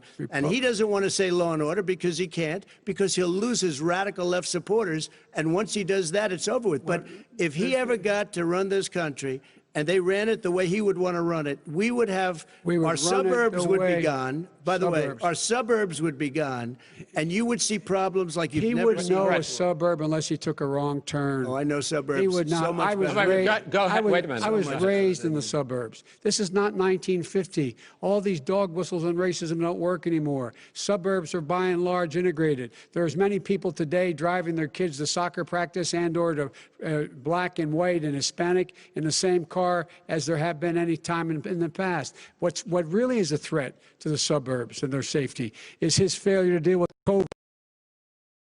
His failure to deal with the environment. They're being flooded. They're being burned out because his refusal to do anything. That's why the suburbs are in trouble. I do want to talk about this issue of law and order, though. And in the joint recommendation that came from the Biden-Bernie Sanders task force, you talked about, quote, reimagining policing. First of all, what does reimagining policing mean, and do you support? It means. Let me, if I might finish the question. What does reimagining policing mean, and do you support the Black Lives Matter call for community control of policing? Look, what I support is the police having the opportunity to deal with the problems they face. And I'm totally opposed to defunding the police officers. As a matter of fact, local police, the only one defunding in his budget calls for a $400 million cut in local law enforcement assistance. They need more assistance. They need, when they show up for a 9/11 call, to have someone with them as a psychologist or psychiatrist to keep them from having to use force and be able to talk people down. We have to have community policing like we had before, where the officers get to know the people in the communities. That's when crime went down. It didn't go up, it went down. And so we have to be engaged. That's not what they're talking about, Chris. That's not what he's talking about, defunding the police. That is not true. He doesn't have any law support. Look, he has no law enforcement that's not support. true. Almost nothing. Look. Oh, really? Who do you have? Name one group that supports you. Name one group that came out and supported you. Go ahead. Think. We have time. We don't have time to do anything. No, think All right. Name one law enforcement group that came out and supported gentlemen, you. I think I'm going to take back the There moderator's aren't. I don't role, think there are any. and I want to get to another subject, which is the issue of protests in many cities that have turned violent. In Portland, Oregon, especially, we had more than 100 straight days of protests, which I think you would agree. You talk about peaceful protests. Many of those turned into riots. Mr. Vice President, you say that people who commit crimes should be held accountable. The question I have, though, is, as the Democratic nominee, and earlier tonight you said that you are the Democratic Party right now, have you ever called the Democratic mayor of Portland or the Democratic governor of Oregon and said, hey, you got to stop this, bring in the National Guard, do whatever it takes, but you stop the days and months of violence in Portland? I don't hold public office now. I am a former vice president. I've made it clear in my public statements that the violence should be prosecuted. It should be prosecuted, and anyone who commits it. But you've never called for the people, the leader. Excuse me, sir.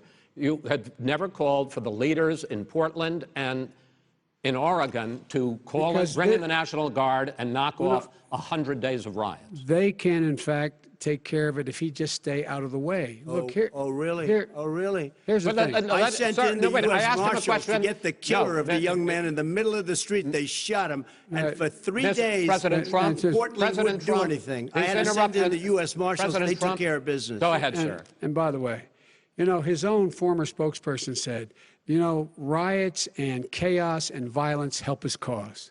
That's what this is all about. I don't know who said that. I do. Who? I think Kellyanne Conway. I don't think she said that. She said that. And so here's the all right. But here's the point. The point is that that's what he keeps trying to rile everything up. He doesn't want to calm things down. Instead of going in and talking to people and saying, let's get everybody together, figure out how to deal with this. What's he do? He just pours gas. Solitary time. And to end this, button up this segment, I'm going to give you a minute to answer, sir. You have repeatedly criticized. I have to answer his statement. You have His statement. repeatedly. Wait, You have just one repeated. No, second. you've been talking back You made and a forth. statement. I'm asking you. I would love to end it. Sir. I would love to end it. and You know, we if would you want to very- switch seats, we would very quickly. We could do that, but I'd send in the National Guard. It would be over. There'd be no problem. Okay, But they good. don't want to accept the National Guard. You have repeatedly criticized the vice president for not specifically calling out Antifa and other left-wing That's right. extremist groups. But are you willing tonight to condemn white supremacists and militia groups and to say that they need to stand down and not add to the violence in a number of these cities, as we saw in Kenosha and as we've seen in Portland? Sure, Are you I'm willing prepared to do specifically that, but do it? Well, I go would ahead, say sir. I would say almost everything I see is from the left wing, not from the right wing. So what are you saying? I'm willing to do anything. I want to see Well, peace. then do it, sir. Say it. Do it. Say it. Do you want to call them? What do you want to call them? Give me a name. Give me a White name. Go ahead. supremacists Who and would white you like me to condemn? White supremacists and right Proud militia. Boys, stand back and stand by. But I'll tell you what.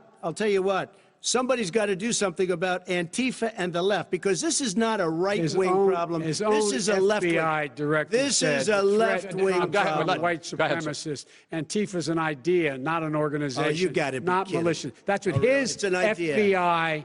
FBI director Gentlemen, said. Well, then you know what? No, He's no, wrong. we're done, sir. We're moving on to the next. Everybody We're moving. gives you Bat advice hits in you your over the head, that's administration. not an idea. Everybody in Antifa your is bad. administration tells you the truth has a bad idea. Can I tell you what? You have no ideas.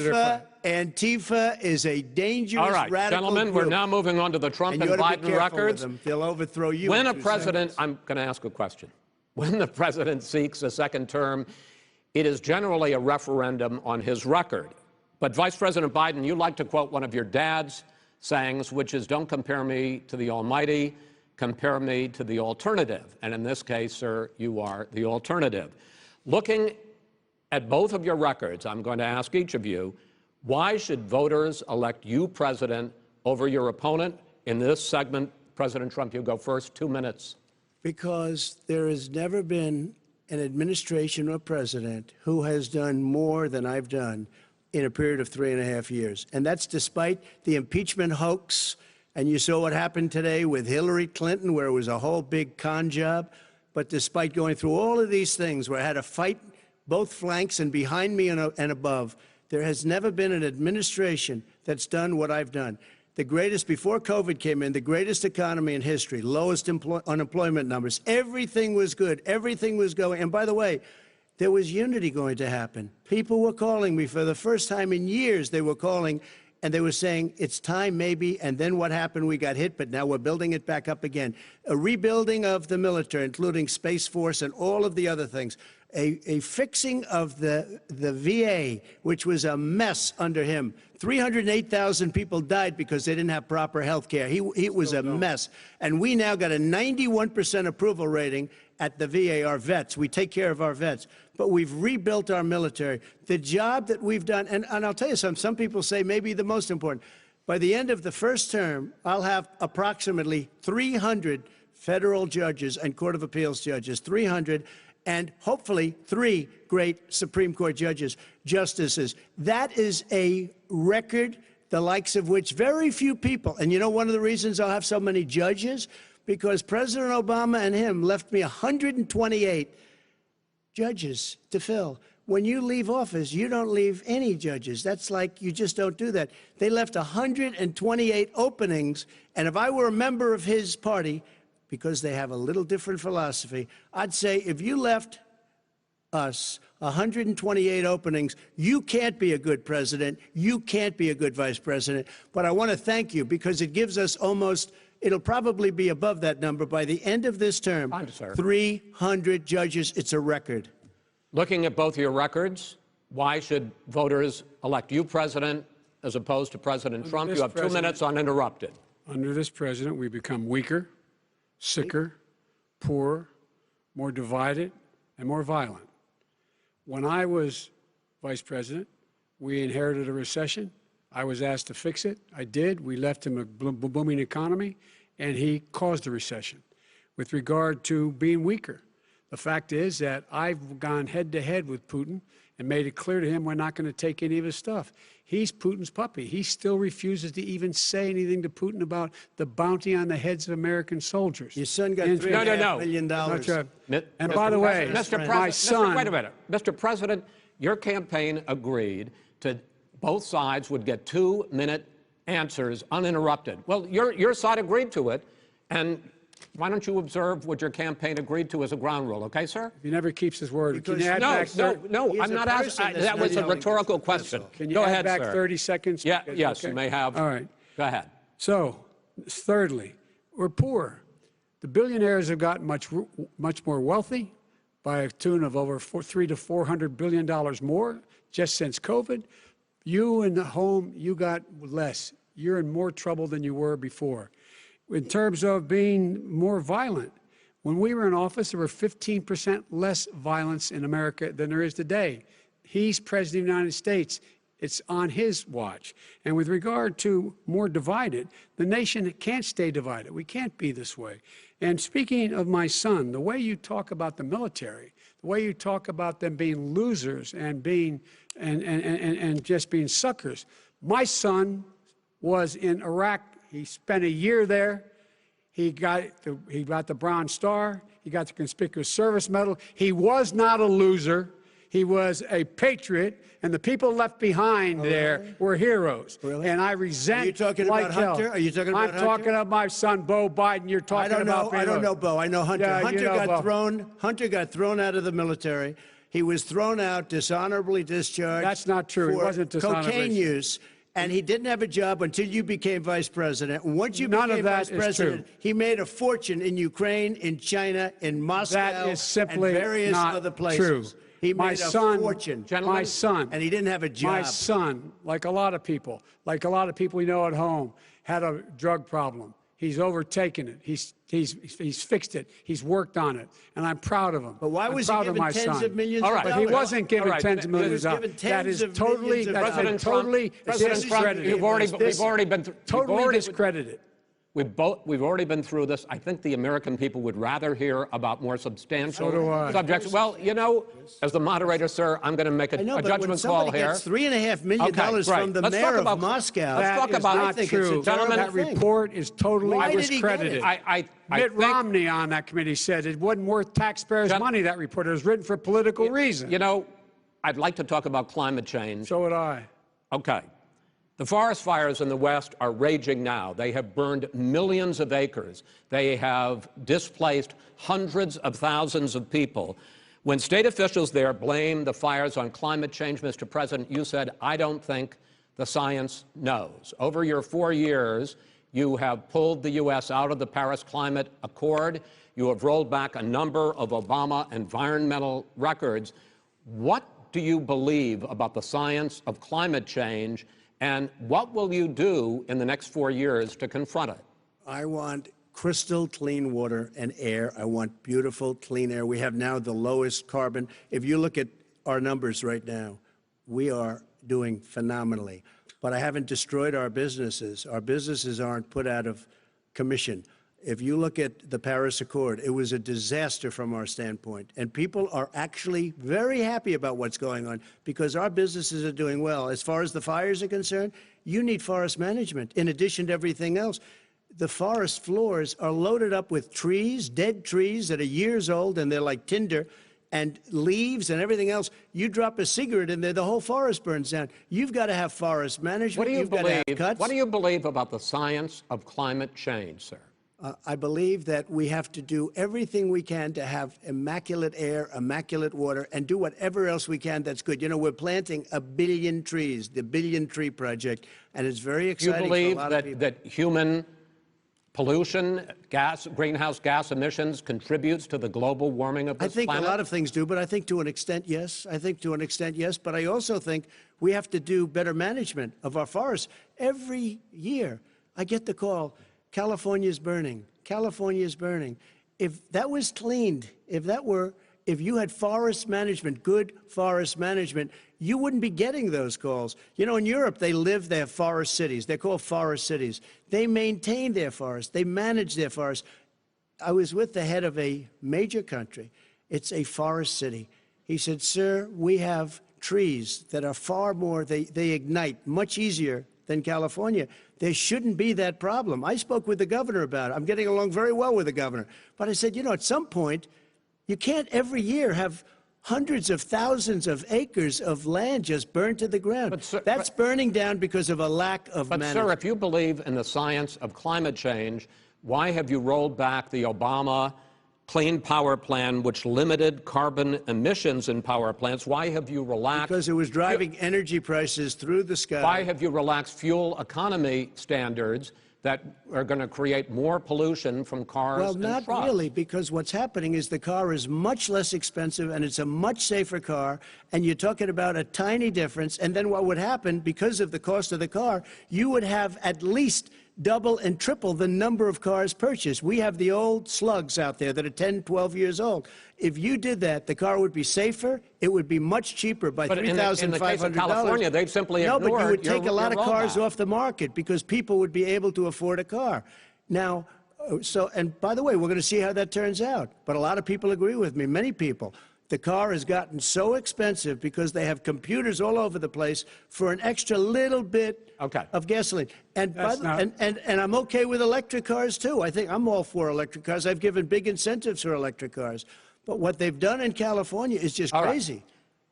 Vice President Biden, I'd like you to respond to the president's climate change record, but I also want to ask you about a concern. You proposed $2 trillion in green jobs. You talk about new limits, not abolishing, but new limits on fracking, ending the use of fossil fuels to generate electricity by 2035, and zero net emission of greenhouse gases by 2050.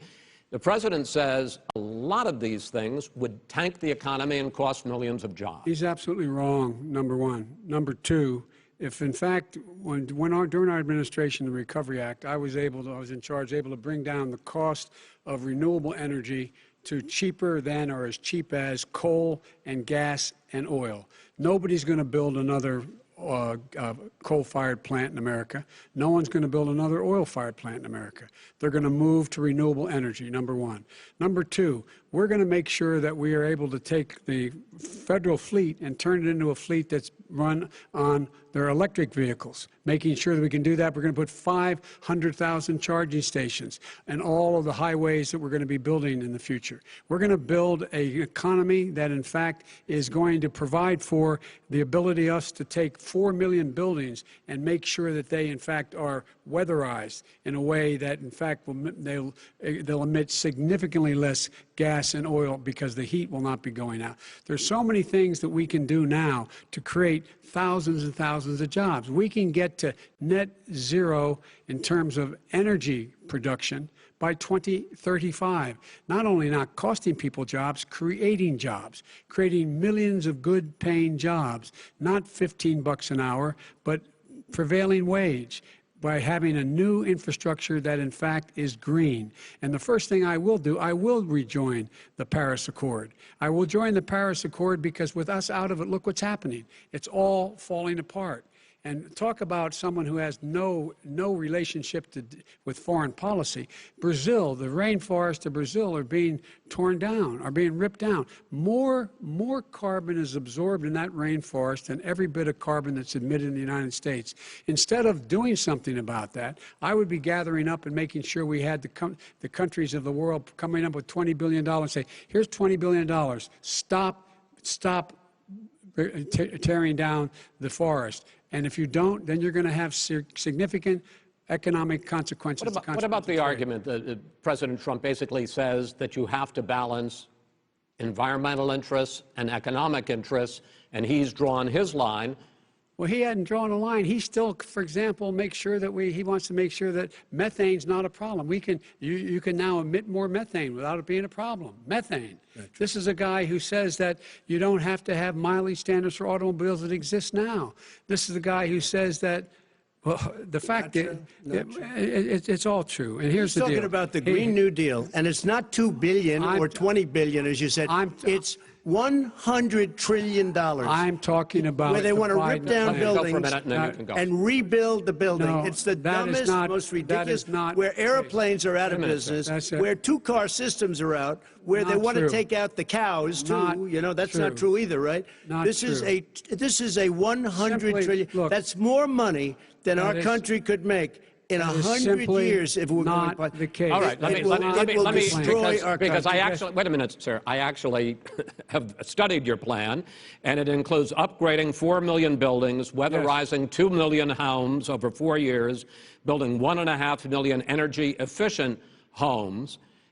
So the question becomes, the president is saying, I think some people who support the president would say that sounds like it's going to cost a lot of money and hurt the economy. What it's going to do is going to create thousands and millions of jobs, good-paying jobs. But let him finish, sir. $1 trillion. The fact is, it's going to create millions of good-paying jobs, and these tax incentives to people for people to weatherize, which he wants to get rid of. It's going to make the economy much safer. Look how much we're paying now to deal with the hurricanes. By the way, he has an answer for hurricanes. He said maybe we should drop a nuclear weapon on them. They may. I never said that That's at all. he did say. You made it up. And here's the deal. You make up a we lot. are going to be in a position where we can create hard, good jobs by making sure the environment is clean and we all are in better shape. We spend billions of dollars now, billions of dollars on floods, hurricanes, rising seas. We're in real trouble. Look what's happened just in the Midwest with these storms that come through and wipe out entire sections and counties in Iowa. They didn't happen before. They're because of global warming. We make up 15% of the world's problem. We, in fact, but the rest of the world, we've got to get them to come along. That's why we have to get back into the Paris Accord. All right, gentlemen. Wait a minute, Chris. So why didn't he do it for 47 years? You were vice president. Why didn't you get the world? China sends up real dirt into the air. Russia does. India does. They all do. We're supposed to be good. And by the way, he made a couple of statements. The Green New Deal is $100 trillion. That is not not $20 my billion. plan. That's the Green well, New you want to Deal rebuild every is building. not my plan. You want to rebuild right. every. If he knew anything about, if he knew Gentlemen, He anything made a about, statement Gentlemen. about the military. He said I said something about the military. He and his friends made it up, and then they went with it. I never said it. Okay. That is What not he true. did Sir, is he you're done in said this segment. he called Mr. the military Mr. Vice President, stupid bastards. I and he did said not it on say tape. that. He said Mr. stupid Please, bastards. He sir, said it. stop. I would never I say would that to play the it. military. Play it. Go ahead. You're Mr. on Vice tape. President answered his final question. The final question is, I can't remember which of all his rantings. I'm having a little trouble myself. But and about the economy and about this question of what it's going to cost. The economy. I mean, the Green New Deal and the idea of what your the environmental Green New changes Deal, will do. The Green New Deal will pay for itself as we move forward. We're not going to build plants that, in fact, are great polluting plants. So do you We're going to support build the Green New Deal? Pardon me? Do you support No, I don't support the Green New Deal. You don't? Oh, well, that's a You big let- statement. I That support means you the just Biden- lost the radical left. I Done. support Oh, you the don't? Biden plan that I put forward. Okay.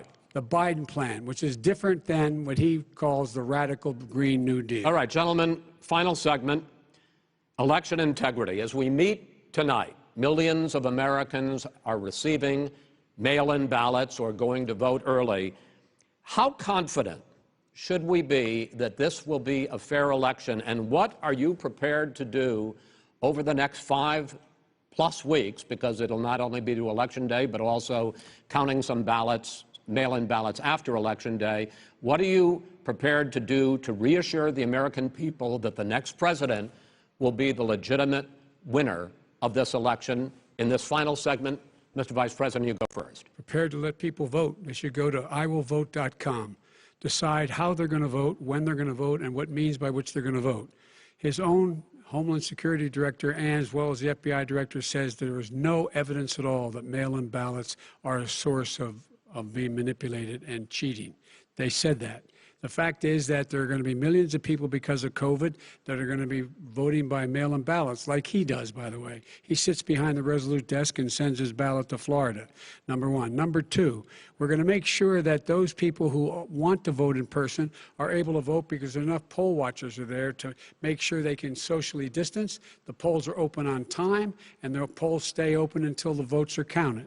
And this is all about trying to dissuade people from voting because he's trying to scare people into thinking that it's not going to be legitimate.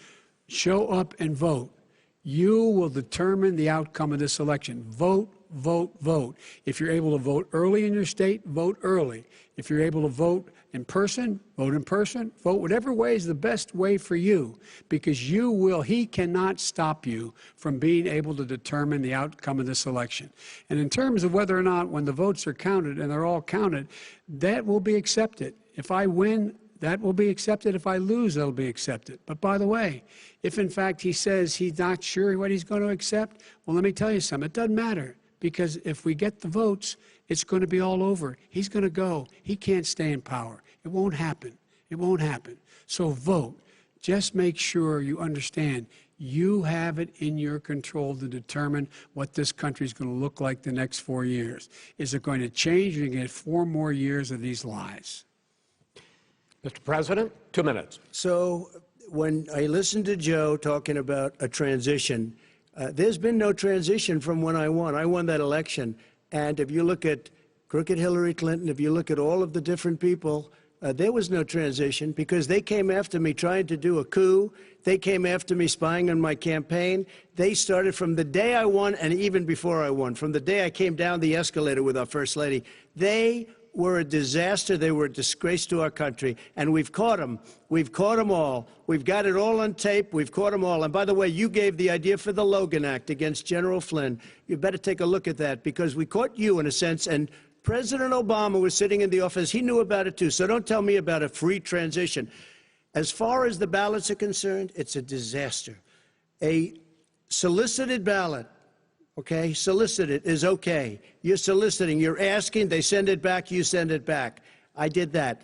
If you have an unsolicited, they're sending millions of ballots all over the country. There's fraud. They found them in creeks. They found some with the name Trump, just happened to have the name Trump just the other day in a waste paper basket. They're being sent all over the place. They sent 2 in a Democrat area. They sent out 1,000 ballots. Everybody got 2 ballots. This is going to be a fraud like you've never seen. The other thing, it's nice on November 3rd, you're watching and you see who won the election. And I think we're going to do well, because people are really happy with the job we've done. But you know what? We won't know. We might not know for months, because these ballots are going to be all over. Take a look at what happened in Manhattan. Take a look at what happened in New Jersey. Take a look at what happened in Virginia and other places. They're not losing 2%, 1%, which, by the way, is too much. An election could be won or lost with that. They're losing 30 and 40%. It's a fraud, and it's a shame. And can you imagine where they say you have to have your ballot in by November 10th? November 10th. That means that's 7 days after the election, in theory, should have been announced. Okay. We have major states with that. Sir, all run by Democrats. 2 minutes is 2 minutes. All run by Democrats. It's President Trump, it's a rigged election. You're going to be able to continue. You have been charging for months that mail-in balloting is going to be a disaster. You say it's rigged, that it's going to lead to fraud. But in 2018, in the last midterm election, 31 million people voted mail-in voting. That was a quarter, more than a quarter, of all the voters that year cast their ballots by mail. Now that millions of mail-in ballots have gone out, what are you going to do about it? And are you counting on the Supreme Court, including a Justice Barrett, to settle any dispute? Yeah, I think I'm counting on them to look at the ballots, definitely. I hope we don't need them in terms of the election itself. But for the ballots, I think so. Because what's happening is incredible. I read today, where at least 1% of the ballots for 2016 were invalidated. They take them, we don't like them, we don't like them. But what are you going to do about it? There are millions of ballots going out right now. What you do is you go and vote. You do a solicited ballot, and that's okay, or you go and vote. I'm asking you about the fact that millions of people... You go and vote. You go and vote, but like what I'm they saying is, like they used to in the old. Millions of people. You either do, Chris, a solicited ballot where you're sending it in, they're sending it back, and you're sending. They have mailmen with lots of it. Did you see what's going on? Take a look at West Virginia, mailmen selling the ballots. They're being sold. They're being dumped in rivers. This is a horrible thing for our country. This is not going to end well. There is no evidence this is of that. not going to end well. 5 states have had mail-in ballots for the last decade or more. 5, including 2 Republican states. And you don't have to solicit the ballot. It's sent to you. It's sent to your home. What we're saying is, they're saying is that it has to be a postmark by the time, by Election Day. If it doesn't get in till the 7th, 8th, 9th, it still should be counted. He's just afraid of counting the votes because You're wrong. You're wrong. No, I want to continue with you on this, Vice President Biden. Chris, he's so wrong when he makes a statement like that. Excuse me. Vice President Biden, the biggest problem, in fact, over the years with mail-in voting has not been fraud historically. It has been that sizable numbers, sometimes hundreds of thousands of ballots are thrown out because they have not been properly filled out, or there is some other irregularity, or they missed the deadline. So the question I have is, are you concerned that the Supreme Court, with a Justice Barrett, will settle any dispute? I'm concerned that any court would settle this, because here's the deal. When you get a ballot and you fill it out, you're supposed to have an affidavit. If you didn't know, you have someone say that this is me. You should be able to, if in fact you can verify that's you before the ballot is thrown out, that's sufficient to be able to count the ballot because someone made a mistake and not dotting the correct I. Who they voted for, testify, say who they voted for, say it's you. That is totally legitimate.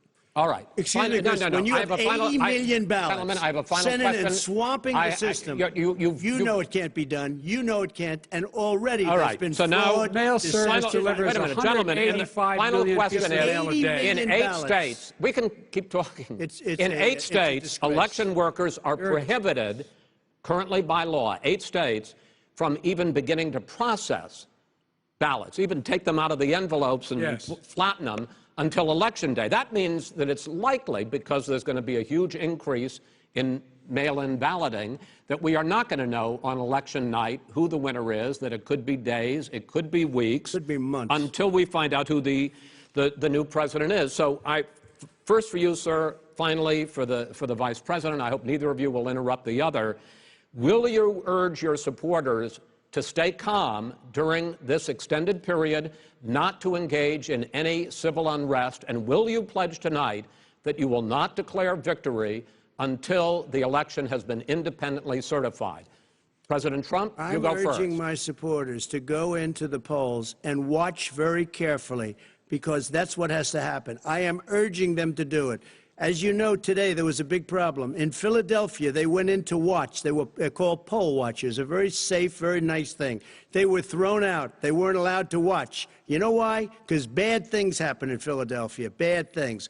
And I am urging my people. I hope it's going to be a fair election. If it's a fair election, I am 100% on board. But if I see tens of thousands of ballots being manipulated, I can't go along with that. And I'll tell you what, from a common sense, does that mean you're going to tell your people to take to the street? It means you have a fraudulent election.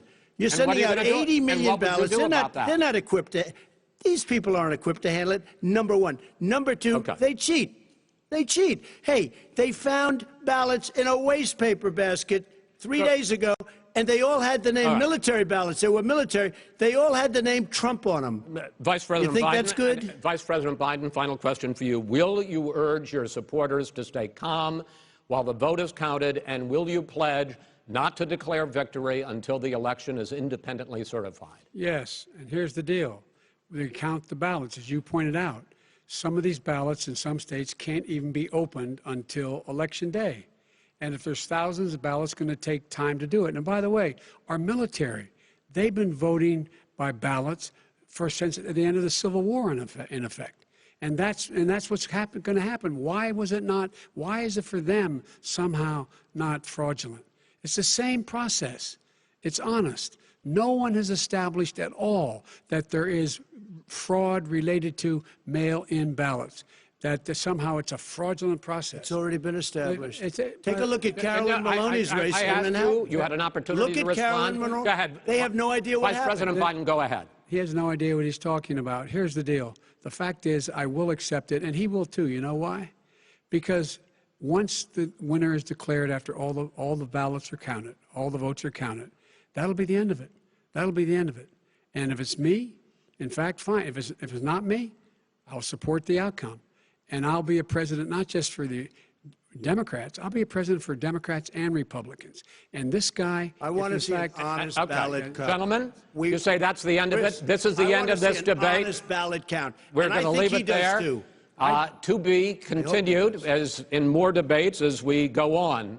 President Trump, Vice President Biden, it's been an interesting hour and a half. I want to thank you both for participating in the first of 3 debates that you have agreed to engage in. We want to thank Case Western Reserve University and the Cleveland Clinic for hosting this event. The next debate, sponsored by the Commission on Presidential Debates, will be 1 week from tomorrow, October 7th, at the University of Utah in Salt Lake City. The 2 vice presidential nominees, Vice President Mike Pence and Senator Kamala Harris, will debate at 9 p.m. Eastern that night. We hope you watch. Until then, thank you and good night.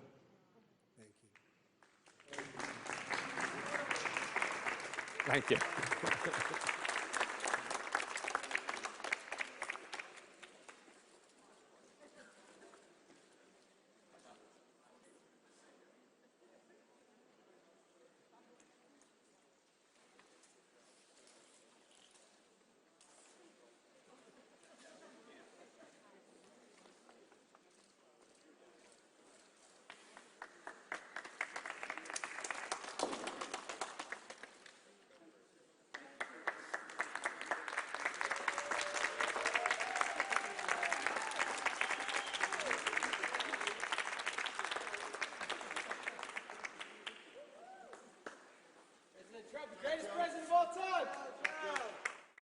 All right, everybody, things just wrapped up there at Case Western University in Cleveland. Vice President Joe Biden and President Trump going head-to-head there. Moderator Chris Wallace definitely struggling to keep them on their 2-minute time limits several times there throughout the evening, struggling to keep the peace there quite a bit. Several mentions of Ohio, the president mentioning it the most, talking about Big Ten football as well as different jobs and other Ohio-related topics there. The vice president will actually be in Eastern Ohio this week, so he will be doing some campaigning in Eastern Ohio. He has not released exactly where yet, but he will be sticking around the Buckeye State for the next few days, it seems like. All right, so we are about 20 minutes away from NBC4 at 11, where you can hear reactions from political pundits from both sides, Republicans and Democrats. Colleen Marshall is live in Cleveland, and we'll have a recap of what we just saw and heard there. 1 week from today, there will be a vice presidential debate in Utah. As Chris Wallace announced, this was the first of 3 presidential debates. Those will be coming in the weeks to come, and you can stay with us for coverage on that. NBC4i.com is your resource for everything you need to know as far as a recap of the debate, or if there are any interesting remarks made by the president or former vice president, you can find those there. We'll see you on the broadcast side of things here in 20 minutes. Bye.